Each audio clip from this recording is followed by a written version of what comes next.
તિરુપતિ સેવા charitable trust દ્વારા પોરબંદરમાં આજરોજ એક સેવા યજ્ઞનું આયોજન કરવામાં આવેલ હતું, જેમાં તિરુપતિ સેવા charitable trust Porbandar, Jalaram Mandir and community centre Greenford London UK તેમજ જલારામ રઘુવંશી સેવા ચેરિટેબલ ટ્રસ્ટ પોરબંદર દ્વારા એક સેવા યજ્ઞનું આયોજન કરવામાં આવેલ હતું, જેમાં જરૂરિયાતમંદ એવા 201 પરિવારને લોહાણા રઘુવંશી પરિવારને રાશન કીટનું આયોજન કરવામાં આવેલ હતું, જેમને 201 લોહાણા પરિવારને રાશન કીટનું વિતરણ કરવામાં આવેલ હતું, જેની એકની કિંમત 1111 રૂપિયા હતી।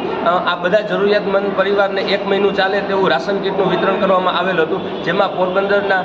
પરમ પૂજ્ય 108 શ્રી વસંતકુમાર મહોદય તેમજ પોરબંદર નગરપાલિકાના પ્રમુખ શ્રી ચેતનાબેન તિવારી જેવા મહાનુભાવોએ ઉપસ્થિતિ આપી હતી, તેમજ